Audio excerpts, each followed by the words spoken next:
वो करते हैं राजधानी का। बुधवार को दिल्ली हाईकोर्ट की पार्किंग में हुए धमाकों की जांच में सामने आया है कि विस्फोट की साजिश अंग्रेजों की बस्ती में रची गई। लेकिन ये पहली बार नहीं है। बीते कुछ वक्त में दिल्ली या आसपास जब भी कोई बम धमाका हुआ तो जांच एजेंसियों के रडार पर पिलखुआ हमेशा आया है। वजह रही यहाँ की छपाई फैक्ट्रियों में इस्तेमाल होने वाले केमिकल, जिनका इस्तेमाल विस्फोटकों के लिए भी होता है। हैरानी की बात यह है कि सरकार की पाबंदी और लाइसेंस रद्द होने के बाद भी इन केमिकल्स का इस्तेमाल बढ़ता जा रहा है। दिल्ली से गाजियाबाद होते हुए NH-24 पर थोड़ा दूर निकलते ही सड़क पर रंग बिरंगे तौलिए और चादरों की दुकानें दिख जाएंगी। ये दुकानें ही पिलखुआ कस्बे की पहचान है। पिलखुआ कपड़ा रंगने वाली फैक्ट्रियों के लिए मशहूर है, लेकिन कुछ सालों से ये छोटा सा कस्बा अपनी नई पहचान से जूझ रहा है, जो इसे राष्ट्रीय राजधानी दिल्ली और आसपास के किसी भी आतंकी हमले से जोड़ देता है। वजह रंगों की फैक्ट्री में इस्तेमाल होने वाले केमिकल्स। पिलखुआ के गली मोहल्लों में ऐसे काफ़ी छोटी फैक्ट्रियां हैं जहां पे तौलिए, चादरें और कपड़ों को रंगा जाता है, पुताई होती है और डाई भी होती है। तमाम तरह के केमिकल का इस्तेमाल होता है। इन केमिकल में अमोनियम नाइट्रेट और नाइट्रोजन जेल को भी तरीके से इस्तेमाल करते हैं।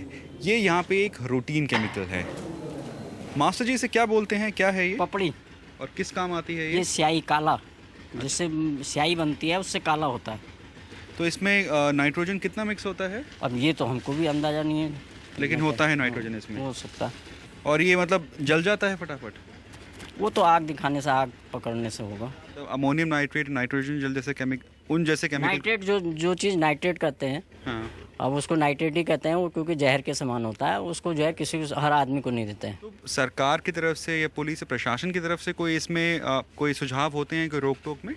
ऐसा कोई तो मेरे जानकारी में है नहीं। दिल्ली हाई कोर्ट के बाहर हुए धमाके में अमोनियम नाइट्रेट के इस्तेमाल के सबूत मिलने के बाद दिल्ली पुलिस ने पिलखुआ में कुछ फैक्ट्रियों पर छापे मारे थे। पिछले कुछ धमाकों में RDX की जगह अमोनियम नाइट्रेट का इस्तेमाल बढ़ा है। 2010 में प्रशासन ने यहां अमोनियम नाइट्रेट बेचने के 7 लाइसेंस रद्द किए थे, लेकिन सूत्रों के मुताबिक चोरी छुपे ये धंधा अब भी चल रहा है। हालांकि कैमरे पर कोई मुंह नहीं खोलता। लेकिन पिलखुआ के लोगों के लिए सिर्फ केमिकल्स ही परेशानी की वजह नहीं, पिलखुआ का नाम आतंक से जुड़ने की एक और वजह है लश्कर आतंकी अब्दुल करीम उर्फ टुंडा।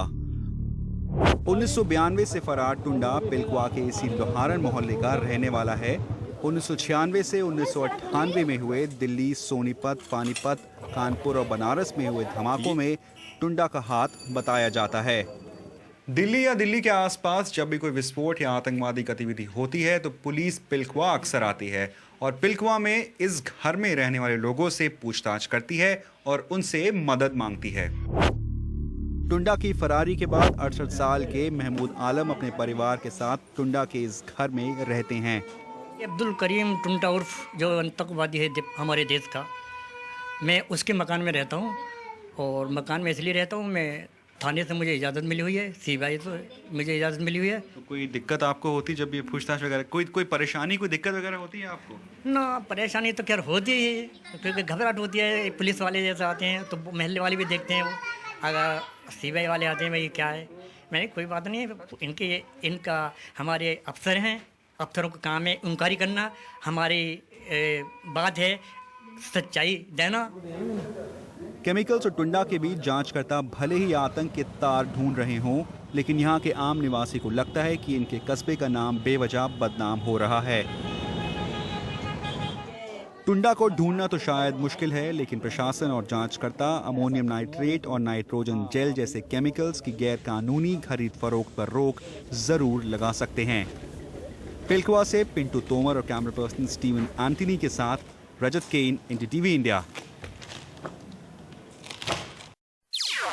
NDTV's cricket app, Android and iPhone, fastest scorecard, special analysis, and much more.